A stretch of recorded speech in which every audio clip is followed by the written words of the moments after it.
یا نبی سلام علیکہ، یا رسول سلام علیکہ۔ اب چونکہ مسائل پر چند باتیں ہیں، انشاءاللہ تعالی ہم اس پر بھی آئیں گے۔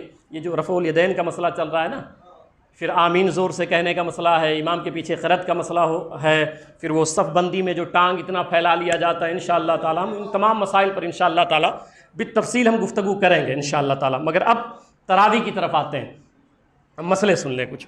مسئلے یہ ہیں، تراویح مرد و عورت، میں یہ پڑھ کے سناؤں گا پھر اس کی تشریح کروں گا۔ تراویح مرد و عورت سب کے لیے بالاجماع سنت موقدہ، اس کا ترک جائز نہیں۔ بہت سے ابھی یہ چل رہا ہے کہ تراویح صرف مردوں پر ہے، یہ غلط ہے، یہ بالکل غلط ہے۔ جیسے سنت موقدہ تراویح مردوں پر ہے ایسے ہی عورتوں پر ہے، مگر ہمارے گھر میں عورتیں نہیں پڑھتی ہیں۔ زیادہ تر یہ مغالطہ ہے کہ بھئی نہیں، یہ جو تراویح کی نماز ہے نا، یہ جماعت کے ساتھ ہوگی تبھی ہوگی، ایسا نہیں ہے، ٹھیک ہے؟ یہ سنت موقدہ ہے، یہ مردوں کے لیے بھی ہے اور عورتوں کے لیے بھی ہے۔ عورتیں گھروں میں پڑھیں، تنہا پڑھیں، مرد حضرات یہاں آ جاتے ہیں پڑھنے کے لیے، اور عورتیں جو ہے وہ گھروں میں اس کا اہتمام کریں۔ اچھا، اب تراویح اگر فوت ہو جائیں تو ان کی قضا نہیں، اور اگر قضا تنہا پڑھ لی تو تراویح نہیں بلکہ نفل مستحب ہے، جیسے مغرب و عشاء کی سنتیں۔ تراویح اگر فوت ہو جائیں تو ان کی قضا نہیں ہے۔ تراویح کا جو وقت ہے، ٹھیک ہے، جو عشاء کا وقت ہے، تو اس وقت تک اگر آپ نے پڑھ لیا تو ٹھیک ہے، اور اگر وہ وقت نکل گیا تو اب تراویح کا وقت نکل گیا، تو اب اگر تراویح کا وقت نکل گیا، جیسے آدھ رات میں کوئی نہیں پڑھا تھا، فجر کا وقت لگ گیا، تو اب وقت نکل گیا ہے تو اب تراویح کی قضا نہیں ہے۔ جیسے فرض چھوٹ جائے تو اس کی قضا ہوتی ہے، مگر تراویح اگر چھوٹ جاتی ہے تو اس کی قضا نہیں۔ چھوٹ جانے سے مراد وقت نکل جائے، ٹھیک ہے؟ اگر آپ عشاء میں آئے ہیں، یہاں جماعت ہو گئی ہے تو آپ تنہا پڑھیں، ٹھیک ہے، تراویح پڑھیں۔ اور آگے دیکھیں، پھر تراویح کی 20 رکعتیں 10 سلام سے پڑھے، یعنی ہر 2 رکعت پر سلام پھیرے۔ اگر کسی نے 20واں پڑھ کر آخر میں سلام پھیرا تو اگر ہر 2 رکعت پر قاعدہ کرتا رہا تو ہو جائے گی، مگر کراہیت کے ساتھ، اور اگر قاعدہ نہ کیا تھا تو 2 رکعت کے قائم مقام ہوئی۔ اب یہ مسئلہ سمجھیں کہ ایک تو یہ ہے کہ بھی ایک ہی مرتبہ آپ نے نیت باندھ لی، پوری 20 رکعت پڑھ ڈالی، آپ نے گھر پہ پڑھ رہے تھے تو پوری 20 رکعت پڑھ ڈالی آپ نے، یہ کراہیت بری ہے، یہ کراہیت بری ہے۔ اب اگر آپ بیچ میں 2 رکعت پہ بیٹھے نہیں تھے، ڈائریکٹ 20 پہ بیٹھے ہیں، تو جانتے کتنی رکعت بنے گی؟ آپ کی 2 ہی رکعت بنے گی۔ آپ 20 پڑھیں مگر 2 ہی رکعت بنے گی۔ اور اگر آپ 2 پہ بیٹھے رہے ہیں، بیٹھتے رہیں 2 رکعت پہ، تب وہ 20 ہو جائے گی، مگر یہ مکروہ ہے، ایسا نہیں کرنا چاہیے۔ اچھا، ایک مسئلہ یہاں اور سن لیں، نیت کیسے کریں گے؟ یہ بھی مسئلہ ہوتا ہے نا کہ بھی 2 رکعت کی ساتھ میں کریں کہ کیا کریں، تو دونوں درست ہے۔ افضل یہ کہ ہر 2 رکعت پہ کریں، مگر اگر کوئی ایک شخص ہے جو ایک ساتھ میں 20 رکعت کی نیت کر لیتا ہے، امام صاحب کے پیچھے پڑھ رہا ہے، اس نے ایک ساتھ 20 رکعت کی نیت کر لی ہے، تو یہ بھی درست ہے، یہ بھی درست ہے، ٹھیک۔ اور تراویح میں ایک بار قرآن مجید ختم کرنا سنت موقدہ ہے، اور 2 مرتبہ فضیلت اور 3 مرتبہ افضل۔ لوگوں کی سستی کی وجہ سے ختم کو ترک نہ کریں، یعنی اگر قرآن شریف ایک مرتبہ جو ہے نا وہ ختم کرنا سنت موقدہ ہے، تو اب یہ کہ اتنے کاہل نہ ہو جائیں کہ بھئی ایک ہی مرتبہ نہ ختم کیا جائے، کوشش کریں 2 مرتبہ ختم ہو جائے، مگر کم سے کم 1 مرتبہ ختم ہو جانا چاہیے۔ امام و مقتدی ہر 2 رکعت پر ثنا پڑھیں اور بعد تشہد دعا بھی۔ ہاں، اگر مقتدیوں پر گرانی ہو تو تشہد کے بعد اللہم صلی علی محمد پر اتفاق کریں۔ اب اس کو غور سے سنیے گا، یعنی امام بھی پڑھے گا، ثنا پڑھتا ہی ہے، امام ثنا پڑھے گا، اس کے بعد جب قعدے میں بیٹھتے ہیں نا 2 رکعت پہ، تو اس میں تشہد پڑھتے ہیں اور پھر پوری دعا پڑھتے ہیں، درود پڑھتے ہیں۔ تو اگر گرانی گزر رہی ہے، بوڑھے ہیں، بہت زیادہ بیمار لوگ بھی ہیں ساتھ میں، یا گرانی ہو رہی ہے، محسوس ہو رہی ہے، تو ایسی صورت میں اگر اللہم صلی علی محمد وآلہ اتنا پڑھ لیا گیا تو بھی سلام پھیر سکتے ہیں، ٹھیک ہے۔ ہاں، اب اتنی آسانی ہے اسلام میں، مگر مسئلہ نہیں پتہ ہے تو بڑا سب مسئلے ہو جاتے ہیں اس میں۔ اچھا، آگے سنیں۔ اچھا، یہ جو 4 رکعت پہ بیٹھتے ہیں، اس میں کیا کیا جائے؟ ایک مسئلہ یہاں اور وضاحت کر دوں اس کی، کہ جو لوگ عشاء کی فرض نماز جماعت کے ساتھ پائے ہیں امام کے ساتھ، اگرچہ آخری رکعت میں آئے ہوں، تو وہ جب تراویح کے بعد وطر پڑھائی جاتی ہے وہ شریک ہو سکتے ہیں۔ اگر فرض نماز جماعت کے ساتھ نہیں ملی ہے، آپ کو لیٹ ہو گیا ہے اور یہاں تراویح شروع ہو گئی ہے، تو آپ فرض نماز پہلے پڑھ لیں، ٹھیک ہے۔ اس کے بعد میں اب جو ہے وہ وطر کی جو نماز جماعت کے ساتھ ہوتی ہے نا، اس میں آپ شریک نہیں ہو سکتے ہیں۔ اگر فرض نماز جماعت کے ساتھ عشاء کی آپ کو نہیں ملی ہے تو وطر میں بھی جماعت میں شریک آپ نہ ہوں، بلکہ وطر کی نماز بھی آپ تنہا پڑھیں۔ وطر کی جماعت میں وہی شخص شریک ہو سکتا ہے جو عشاء کی فرض نماز میں شریک رہا ہو، ٹھیک ہے۔ اب وہ جو 4 رکعت پہ بیٹھتے ہیں اس میں کیا کریں وہ سنیں آپ۔ اس میں بیٹھنے میں اسے اختیار ہے کہ چپکا بیٹھا رہے یا کلمہ پڑھے یا تلاوت کرے۔ وہ جو 4 رکعت پہ بیٹھتے ہیں تو چپ تو نہ بیٹھے رہیں، ٹھیک ہے۔ اب ایک ہوتا ہے نا کہ مسئلہ بتا دیا گیا مگر ہم آتے ہی ہیں ثواب کی نیت سے، تو چپ رہنے سے بہتر ہے کچھ پڑھا جائے، ٹھیک۔ تو کلمہ پڑھیں یا تلاوت کریں یا درود شریف پڑھیں یا نفل وغیرہ پڑھنا یہ مکروہ ہے اس درمیان میں، ٹھیک ہے، 4 رکعت کے بعد۔ یا یہ تسبیح پڑھیں سبحان ذی الملک والملکوت، یا تو یہ تسبیح پڑھیں یا تو درود شریف پڑھیں جس کو تسبیح نہ یاد ہو۔ بہت سے ایسے لوگ ہوں گے جن کو یہ تسبیح نہیں یاد، دعائے تراویح نہیں یاد ہوگی، تو جن کو دعائے تراویح نہیں یاد ہے تو آج سے وہ کیا کریں گے، درود شریف پڑھیں یا لا الہ الا اللہ محمد رسول اللہ پڑھیں یا سبحان اللہ الحمدللہ یا لا حول ولا قوت الا باللہ، جو تسبیح آپ کو یاد ہو وہ تسبیح پڑھیں، ٹھیک ہے۔ آگے دیکھیں، ہر 2 رکعت کے بعد 2 رکعت پڑھنا مکروہ ہے، یعنی 2 تراویح ہو گئی تو پھر آپ کھڑے ہو جائیں 2 رکعت اپنا پرسنل پڑھیں، یہ مکروہ ہے، ٹھیک ہے۔ تراویح ہو رہی ہے تو پھر تراویح پڑھیں۔ یوں ہی 10 رکعت کے بعد بیٹھنا بھی مکروہ ہے، جیسے 10 رکعت ہو گئی تو وہ تسبیح جو 4 رکعت پہ ترویحہ پہ بیٹھا جاتا ہے اتنی دیر بیٹھنا بھی مکروہ ہے، فوراً 11ویں رکعت کے لیے کھڑا ہو جایا جائے، ٹھیک۔ تراویح میں جماعت سنت کفایہ، اب اس مسئلے کو غور سے سنیے گا، یہ جو عورتوں کا مسئلہ میں نے بتایا تھا اب اس کو شامل کرتا ہوں۔ تراویح میں جماعت سنت کفایہ ہے، اگر مسجد محلہ کے سب لوگ چھوڑ دیں گے تو سب گنہگار ہوں گے۔ اگر یہ مسجد ہے، اب یہاں پہ اگر تراویح کی جماعت نہیں ہوگی تو جتنے مہاڈا میں رہتے ہو سب گنہگار ہوں گے، کیونکہ جماعت سنت کفایہ ہے۔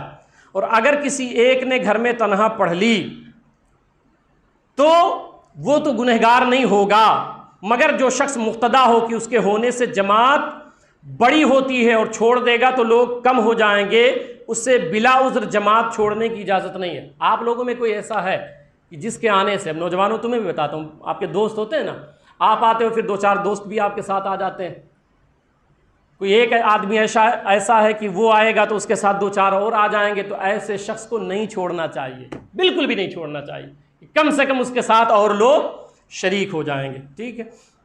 اور 1-2 باتیں اور سن لیں۔ ایک امام 2 مسجدوں میں تراویح پڑھاتا ہے، اگر دونوں میں پوری پڑھائے تو ناجائز ہے، اور مقتدی نے 2 مسجدوں میں پوری پڑھی تو حرج نہیں، مگر دوسری میں وطر پڑھنا جائز نہیں جبکہ پہلی میں پڑھ چکا ہو۔ اگر گھر میں تراویح پڑھ کر مسجد میں آئے تو امامت کی تو مکروہ ہے۔ یہ مسئلہ بھی 3-4 دن پہلے میرے پاس آیا تھا، اتفاق سے یہ مسئلہ نظروں کے سامنے آ گیا۔ ایک امام 2 مسجدوں میں تراویح پڑھاتا ہے تو اگر 20 یہاں پڑھایا، قاری صاحب تراویح پڑھا رہے ہیں، اب سوچیں کہ یہاں 20 پڑھائیں اور پھر جا کر کے کہیں اور بھی 20 پڑھاویں، یہ درست نہیں ہے، یہ درست نہیں، یہ ناجائز ہے۔ اور مقتدی نے 2 مسجدوں میں پوری پڑھی تو حرج نہیں ہے۔ آپ مقتدی ہیں، ان کے پیچھے آپ پڑھائے نہیں ہیں، آپ پڑھیں تو یہاں بھی 20 رکعت پڑھیں، کہیں گئے وہاں بھی تراویح ہو رہی تھی وہاں بھی 20 رکعت آپ نے پڑھ لی تو کوئی مسئلہ نہیں ہے، وہ نفل ہو جائے گی، آپ کو ثواب مل جائے گا، ٹھیک ہے۔ کیونکہ یہ مسئلہ آیا تھا میرے پاس اس طرح، وہ جو ہے کہ کہیں امام صاحب نے بیان کیا تھا کہ بھئی ایک امام 2 جگہ پڑھا سکتا ہے نا، یہی مسئلہ تھا غالباً، تو ایک امام 2 جگہ پڑھا سکتا ہے۔ تو ہمارے ایک مقتدی ہیں، وہ سن کے آئے تھے تو انہوں نے مجھے بتایا، تو ہم نے کہا شاید امام صاحب جو ہے سمجھ نہیں پائے اس مسئلے کو۔ میرے ساتھ ایسا بہت ہوتا ہے۔ ایک مرتبہ میں نے یہاں پہ مسئلہ بتایا تھا، ہمارے وہ مقتدی 29 نمبر سے آتے ہیں، تو وہ کہیں گئے تھے بمبئی میں، تو اتفاق سے وہ امام صاحب کے پاس بیٹھ گئے تو انہوں نے بتانا شروع کر دیا کہ سنت موقدہ اور غیر موقدہ کا میں نے بتایا تھا، انشاءاللہ اس سال بھی بتاؤں گا کہ غیر موقدہ میں یہ ہے تیسری رکعت میں آپ کھڑے ہوں تو ثنا پڑھیں، 2 رکعت پہ بیٹھے ہیں تو اتحیات بھی پڑھیں، درود ابراہیمی بھی پڑھیں، دعائے معصر۔ اور سنت غیر موقدہ، لفظ یاد رکھیے گا، غیر موقدہ تو درود بھی پڑھیں، دعائے معصورہ بھی پڑھیں، تیسری رکعت کے لیے کھڑے ہوں تو ثنا بھی پڑھیں۔ یہ میں نے بتایا تھا، وہ جا کے وہاں بتائے تو انہوں نے مجھے بھی ڈانٹا، ان کو بھی ڈانٹا، بولے کہاں تم بیٹھتے ہو، کون بتا دیتا ہے ایسا ایسا۔ پھر وہ میرے پاس آئے تو میں نے کہا بس اتنا میں کر سکتا ہوں کہ آپ یہ فوٹو لے لیں کتابوں کا، یا تو فون لگا دے تو بات ہو جائے۔ تو انہوں نے فون لگایا، تو جیسے ابھی رات میں اپنے بچوں کو بتا بھی رہا تھا یہی بات، تو انہوں نے فون لگایا تو انہوں نے پہلے مجھے بہت ڈانٹا۔ میرا دل بہت بڑا ہے، بہت صبر اللہ نے دیا ہے۔ کیوں؟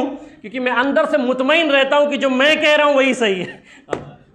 اب وقتی طور پہ جتنا مطلب پھڑپھڑانا ہے، جلنا ہے، جیسا کرنا ہے کریں، مگر جب میں بولوں گا تو آپ کو چپ ہونا پڑے گا، اس لیے میں بالکل مطمئن رہتا ہوں، کبھی کسی سے الجھتا نہیں۔ تو انہوں نے بہت کچھ کہہ ڈالا، تو اس کے بعد میں نے کہا حضرت میری بھی سن لیں آپ، میں نے یہ جو مسئلہ بتایا ہے یہ فتاوی رضویہ شریف 3 جلد میں صفحہ نمبر 156 پہ ہے۔ جب انہوں نے سنا، میں نے کہا فتاوی فیض الرسول میں، دیگر میں نے حوالہ جات فتاوی عالمگیری وغیرہ کے دیے۔ تو پھر انہوں نے کہا آپ ہیں کون؟ تو میں نے کہا میں بھی حضور کا ایک نوکر ہوں، مدینہ مسجد میں نوکری کرتا ہوں۔ تو پھر انہوں نے معذرت طلب کی، ہاں مجھ سے غلطی ہو گئی۔ میں کبھی کبھی وہ شعر پڑھتا ہوں، سعدی بابا کہتے ہیں نا، ہر جا مبر کی خالص شاید کی پلن خفتہ باشد۔ ہر جنگل میں یہ خیال نہیں لے جانا چاہیے کہ خالی ہے، ہو سکتا ہے کسی جنگل میں کوئی شیر بیٹھا ہو، ایسا ہوتا ہے، ہاں ایسا ہوتا ہے، پھر یہ خیال ہمیشہ نہیں لے جانا چاہیے نا۔ میں تو اکثر کہتا ہوں انہیں بھی کہ دیکھ کر کے حیت نہیں اندازہ لگانا چاہیے بھئی یہ علم والا ہے، یہ علم والا نہیں ہے۔ ہاتھی کا گوشت ناجائز ہے، بکری کا جائز ہے۔ ہاتھی اتنا بڑا دکھتا ہے مگر ناجائز ہے، بکری چھوٹی سی رہتی ہے مگر اس کا جائز ہے، ٹھیک ہے۔ تو سر پہ کیا ہے یہ نہ دیکھیں، سر میں کیا ہے یہ دیکھنا چاہیے ہمیں، ٹھیک ہے۔ تو یہ چند باتیں ویسے میں نے عرض کر دی۔ تو نابالغ کے پیچھے بالغین کی تراویح نہ ہوگی، یہی صحیح ہے۔ اگر کوئی نابالغ لڑکا تراویح کی نماز پڑھا رہا ہے، یہ مسئلے اتنے اہم ہیں کہ آج ہر کوئی کھڑا ہو جاتا ہے۔ میں نے دیکھا ہے کہ اللہ خیر فرمائے، اللہ ان کو سمجھ عطا فرمائے۔ میں نے تو مطلب ایسا، ہمارے ایک بڑے معتمد آدمی ہیں جنہوں نے شہادت دی کہ حضرت میں نے ایک حافظ صاحب کو دیکھا، وہ 2 جگہ پڑھا رہے تھے۔ کیوں پڑھا رہے تھے؟ ظاہر سی بات ہے، پھر پیسے کا لین دین، بس آج حالات یہ ہیں، پھر یہاں بھی کچھ ملے گا وہاں بھی کچھ ملے گا، جبکہ ناجائز ہے، ہاں جائز ہی نہیں ہے، مگر ہو رہا ہے۔ کیوں؟ بس حالات ایسے ہیں، نہ کوئی ٹوکنے والا ہے نہ کوئی بولنے والا ہے۔ اسی لیے پہلے جو عالم بنتے تھے نا، بڑے گھر کے لوگ بنتے تھے، وہ جو غریب ہوتے تھے نا اتنے عالم نہیں بنتے تھے۔ تو بڑے گھر کے خاندانی لوگ ہوتے تھے نا تو وہ حق بولتے تھے، پھر وہ نہیں دیکھتے تھے صدر صاحب ہے، سیکریٹری صاحب ہے، خزانچی صاحب ہے، یا سماج میں فلاں ہے فلاں ہے فلاں ہے، یہ وہ لوگ سب کبھی یہ سب خاطر میں نہیں لاتے تھے۔ مگر پھر حالات ایسے آئے کہ غریبی کی وجہ سے اپنے بچوں کو مدرسوں میں ڈال دیا گیا، اب وہ بچے بیچارے چونکہ غریبی میں پلے، نتیجہ یہ ہوا کہ پھر وہ آئے مصلی امامت پر، 5,000 10,000 تنخواہ مل رہی ہے، وہ ڈر رہے ہیں کہ بھئی اگر ہم نے صدر صاحب کو کچھ کہہ دیا، ان کو کچھ کہہ دیا، ان کو کہہ دیا، ناراض ہو گئے تو مسئلہ یہ ہوگا پھر وہ 10,000 بھی میرا بند ہو جائے گا۔ اس لیے یہ زیادہ جو سماج میں برائیاں پیدا ہو رہی ہیں، یہ بنیادی وجہ ہے، یہ بنیادی وجہ ہے۔ اچھا اپنا مسئلہ اللہ کا شکر ہے، میں نے ایک جملہ کہتا ہوں، میں کلندر آدمی ہوں، میں کلندر آدمی ہوں۔ ایک مولوی کن چیزوں سے ڈرتا ہے؟ وہ سوچتا ہے فلاں صاحب ناراض ہو گئے تو نذرانہ نہیں ملے گا، فلاں سیٹھ صاحب اگر ناراض ہو گئے تو یار دعوت کرتے تھے وہ نہیں ہوگا، فلاں مجھے چائے پلاتے تھے وہ، میں نے ان چیزوں کو طلاق دے رکھا ہے، ٹھیک ہے، لفظ میں نے کہا طلاق مغلظہ دے رکھا ہے میں ان چیزوں سے میرا کوئی واسطہ ہی نہیں ہے۔ میں تو آیا ہوں آپ کو سمجھانے کے لیے، اور میں آیا نہیں ہوں، میں بھیجا گیا ہوں۔ تو مسئلہ سن لیں، تو نابالغ کے پیچھے بالغ کی تراویح نہیں ہوتی ہے، ٹھیک ہے۔ رمضان شریف میں وطر جماعت کے ساتھ پڑھنا افضل ہے، خواہ اسی امام کے پیچھے پڑھیں جس کے پیچھے عشاء اور تراویح پڑھی، یا دوسرے کے پیچھے۔ جس نے عشاء پڑھایا، تراویح پڑھائی، وہ بھی وطر کی نماز جماعت کے ساتھ پڑھا سکتا ہے، یا اس کے پیچھے اگر کوئی تھا جو صرف وطر کی جماعت کروانا چاہتا ہے تو وہ وطر کی جماعت کروا سکتا ہے، ٹھیک، اس کے پیچھے بھی نماز ہو جائے گی۔ اب اگر عشاء جماعت سے پڑھی اور تراویح تنہا تو وطر کی جماعت میں شریک ہو سکتا ہے۔ عشاء جماعت کے ساتھ پڑھی، پھر کچھ کام لگا آپ چلے گئے، پھر تراویح فٹافٹ آئے اور آپ پڑھ لیے، اب وطر کی جماعت کھڑی تھی تو اب وطر کی جماعت میں شریک ہو سکتے ہو، کیونکہ فرض نماز میں آپ شریک تھے، ٹھیک ہے۔ تراویح اگرچہ آپ نے تنہا پڑھی ہے، اور عشاء کی سنتوں کا سلام نہ پھیرا، اسی میں تراویح ملا کر شروع کی تو تراویح نہیں ہوئی۔ اب یہ تو واضح ہے، تراویح بیٹھ کر پڑھنا بلا عذر مکروہ ہے، بلکہ بعضوں کے نزدیک تو ہوگی ہی نہیں۔ بہت سارے لوگ بیٹھ کے پڑھتے ہیں، آج حالات ایسے ہیں۔ ابھی رات ہی میں کوئی مجھے بتا رہا تھا، غالباً وہ جاوید بھائی ہیں، وہ بتا رہے تھے مجھے کہ یہیں سن کر کے وہ بھی گئے تھے بمبئی میں، تو ایک صاحب بیٹھے تھے تو انہوں نے کہا کہ بھئی آپ جب کھڑے ہو سکتے ہیں، سجدہ کر سکتے ہیں، تو کھڑے ہو کر کے پڑھنا جو ہے قیام یہ فرض ہے، نماز نہیں ہوگی۔ تو پہلے ہاں وہ تو بیٹھے ہوئے ہیں جاوید بھائی، تو میں اس لیے نام لے لیتا ہوں نا، کوئی یہ نہ کہے کہ یہ قصہ کہانی بیان کر رہے ہیں امام صاحب، ٹھیک ہے، اس لیے میں نے نام لے لیا کہ وہ بھی رات ہی میں بتا رہے تھے مجھے۔ تو پھر انہوں نے جب سمجھایا ان کو تو انہوں نے کہا بابو کیا کریں، ہمیں کوئی بتانے والا نہیں ہے۔ تو دیکھیں نمازیں کتنے سالوں سے لوگ پڑھ رہے ہیں مگر نماز کا طریقہ ان کو نہیں پتہ ہے، کیونکہ کوئی بتانے والا نہیں ہے، ٹھیک ہے۔ تو تراویح کی نماز بیٹھ کر کے جو ہے وہ درستی نہیں ہے، ہوتی ہی نہیں ہے، ٹھیک ہے۔ اب کچھ اور مسئلے ہیں، وقت کافی ہو گیا، ختم کر دیا جائے کہ اس کو مکمل کر لیں، 2-4 مسئلے اور مکمل کر لیے جائیں، ٹھیک ہے۔ مقتدی کو یہ جائز نہیں کہ بیٹھا رہے، جب امام رکوع کرنے کو ہو تو کھڑا ہو جائے، یہ منافقین سے مشابہت ہے۔ بہت سارے لوگ جب تراویح پڑھتے ہیں نا تو بیٹھے رہتے ہیں، اور جب یہ لگا کہ امام سورہ فاتحہ پڑھ دیا اور سورہ پڑھ دیا، یقین مانے قاری صاحب بڑی محنت کرتے ہیں بھائی، یہ جو تراویح پڑھاتے ہیں نا بڑی محنت کرتے ہیں۔ آپ سوچیں کہاں چھوڑیں، وہ کہاں سے پڑھنا ہے، کیا کیا پڑھنا ہے، صفحہ نمبر کون سا تھا، اور رکعت کتنی ہو گئی ہے، یعنی مطلب اتنا دھیان رکھنا بہت بڑی بات ہے نا۔ اسی لیے بھئی میں تو بڑی محبت کرتا ہوں، الحمدللہ بہت محبت کرتا ہوں، بہت بڑی بات۔ تو بہت سے لوگ بیٹھے رہتے ہیں، پھر وہ کھڑے ہوتے ہیں، تو یہ منافقین کی صفت ہے۔ آپ جو ہے نا تکبیر اولیٰ میں شریک ہوا کریں، پہلی تکبیر میں شریک ہوا کریں، ٹھیک ہے۔ امام سے غلطی ہوئی، کوئی سورت یا آیت چھوٹ گئی تو مستحب یہ ہے کہ اسے پڑھ کر پھر آگے بڑھیں۔ اگر یہ پڑھا رہے تھے تراویح اور کوئی آیت چھوٹ گئی، بعد میں دھیان آیا یہ آیت چھوٹ گئی ہے، تو پھر اوپر سے پلٹ آنا۔ یہی وجہ ہے جب قاری صاحب کبھی پڑھتے ہیں تو آپ دیکھتے ہوں گے 2-3 مرتبہ پلٹتے ہیں، یہ اسی لیے کیونکہ وہ چھوڑنا درست نہیں ہے، ٹھیک ہے۔ 2 رکعت پر بیٹھنا بھول گیا، اب یہ سوچ غور سے سن لیجئے گا، نہیں تو پھر قاری صاحب کو آپ لقمہ دیں میں، کسی دن بائی چانس ایسا ہو سکتا ہے، ہو سکتا ہے، اور اس میں ان کی غلطی نہیں ہے۔ سرکار فرماتے ہیں کہ بھئی امام سے غلطی تب ہوتی ہے جب مقتدیوں میں کوئی بے وضو ہوتا ہے، تو یہ ان کی غلطی نہیں رہے گی، آپ اپنی غلطی سمجھیے گا، ٹھیک ہے۔ تو 2 رکعت پر بیٹھنا بھول گیا اور کھڑا ہو گیا، جب تک تیسری کا سجدہ نہ کیا وہ بیٹھ جائے۔